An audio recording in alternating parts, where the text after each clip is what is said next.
1.5 million followers. She's also the sister of Lottie Tomlinson and travelled the world as part of One Direction's makeup team, aged just 16. Well, now Lottie Tomlinson has released her new book, Lucky Girl, in which she's sharing her life story and how she joins us this morning. It's lovely to see you, Lottie. Thank you for having me. Firstly, how are you doing? Yeah, I'm good. I'm feeling good. Okay, because baby number 2 is on the way. Baby number 2 is on the way, and we're just so excited to grow the family and to give my little boy Lucky a sibling. I think it's such a different thing when you're giving your child a sibling. And little Lucky, is he aware of what's happening? He's just about to turn 2, so he's kind of like, knows there's a baby in there. He'll say baby, but I don't think he quite understands. Yeah. Not quite. He'll get there very quickly. Yeah. Don't worry about that. But you called your little boy Lucky, and your book is called Lucky Girl, and there's a very special significance to the word lucky. Yeah. And that all stems from your mum. Yeah. What was that? What was that link with that word? I think it's just always been the way that she was able to feel grateful for what she's got, even when she was really ill. And I think that's always stuck with me, and I think it's such a powerful trait to carry through life. And it's been a massive way that I've been able to cope with a lot of my grief, is trying to change, you know, really negative, sad things that have happened into a positive in any way that might be, even if it's a little small positive. It just helps you kind of cope through it. That's just something I've tried to portray with the book, that can happen and you can get to that point.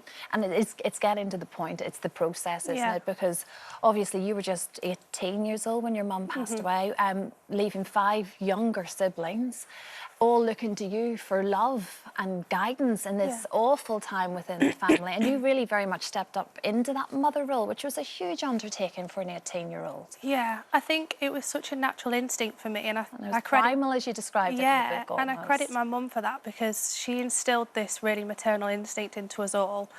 And I think when something like that happens, you go into like a, you know, survival mode and instinct mode, and straight away I knew that the little ones needed me and have that responsibility. And I think it really set the tone for everything else that's happened in my life since that.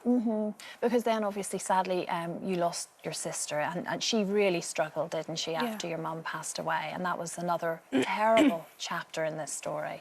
Yeah, I think it was just really hard that we knew we were going to have to go back to square one and deal with it all again. I think when something as big as, you know, losing a parent happens, you never expect it to get any worse than that.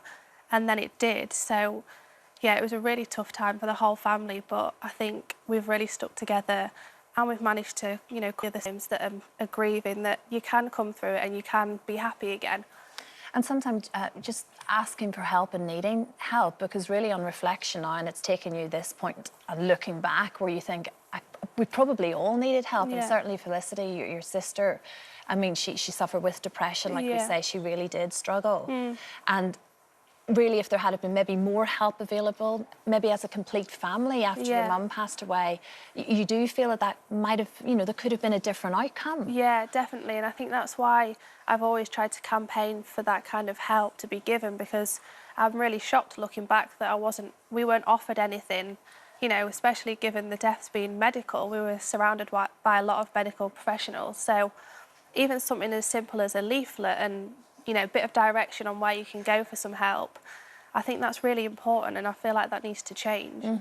But you're doing a lot of work now, of course, as patron of the Sue Ryder bereavement charity. You headed to Parliament, in fact, to talk about that, and it's given you a real sense of purpose. Yeah, it's been amazing to be able to work with Sue Ryder, because as soon as I started to get to a more comfortable place with my grief, I wanted to help people that, you know, are in that beginning stage, because I remember I didn't think I'd ever get through that. So working with Sue Ryder, they've got so many amazing, you know, support systems for people. They've got counselling for free.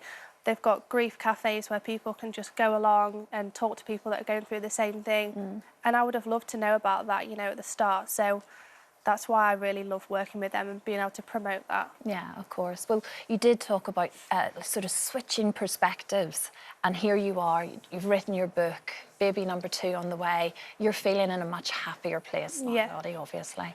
Yeah, and I think that was my motivation for writing Lucky Girl, because if someone would have handed me a book like this, you know, in the depth of my grief and, you know, tough times, it would have been such an encouraging story to read.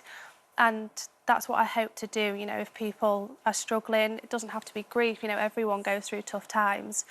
Then to read a story like that where I've overcome really tragic things that have happened in my life and gone on to be happier than I ever thought I would be able to be, I think it's a really nice message for people that are also struggling. Of course it is. And also hanging on to the wonderful memories that your mum created for you. I mean, she was the one that forced you on tour with your brother with One Direction, said, right, you wanted to do makeup, go with the makeup department and go and learn something. Yeah. You end up travelling the world. All of these things came about because of your mum. Yeah, she really set me up on this path, and I'm so grateful to her, you know, for that. And I've spoke about all that in the book.